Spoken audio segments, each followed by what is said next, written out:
his rural bus system will move 650,000 children. People, believe it or not, because contrary to what I'm going to say later, let me just get this out. Let me clear the air first. I know I got Damien Crawford is one of the most dynamic, most grounded, and most intelligent politicians Jamaica have to offer. So imagine my disappointment when I listened to this speech. People, in America, same school bus system is used, right? Because he speaks about numbers. So let us try and eliminate some of these numbers. Children who live walking distance to schools are not picked up by the buses. Children who live too far from the schools, it is left up to their parents to either bring them to school or bring them close enough to the bus route so the bus can do the rest of the job. People, what Crawford is saying is that this administration is promising to bring more children than what are currently available. Mr. Crawford, I'm sure you understand that when you're planning for a country, you have to future plan. Yes, you only have 400 and plus children available now in primary and high school. What about the children who will be leaving from kindergarten going into primary school shortly? What about the children who will not be going into college, but they'll be repeating grade 11 or going up to upper 12? Again, people, contrary to what it may seem, I am affiliated with no specific political party. However, as a Jamaican, we have to understand when foolishness and shit is being fed to us. You cannot say you want to combat a state-run school bus system in favor of employing private sector individuals who we currently have issues with them obeying simple road traffic laws.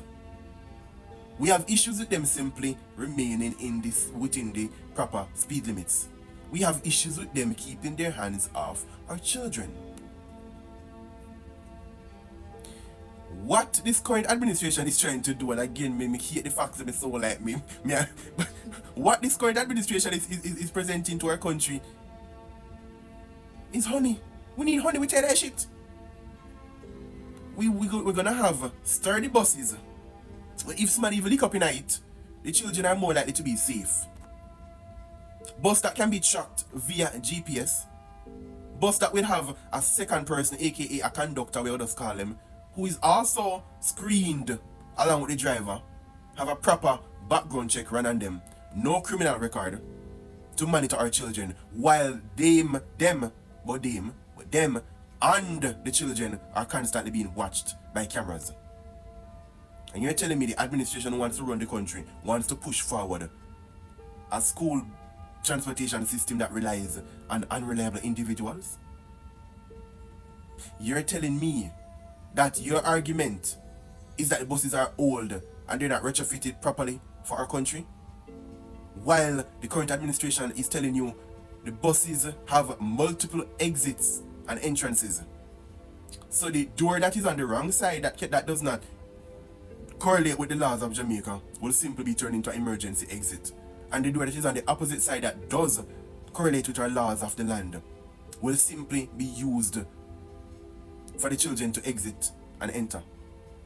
What is the problem you really have? What is the real problem? But hey, people again, like, comment, share, follow me if you like my chain of thought. Trying to create a community of well thinkers. Follow me on YouTube. Podcast is loading. I'm disappointed. And when I see the persons in the comment section, he's basically saying exactly what Mark Golden said, just with numbers to pretty it up. Yeah, like somebody will say them don't eat vanilla ice cream, but when somebody sprinkle panny, all of a sudden you eat it. Yeah. But hey, Jamaica first, right?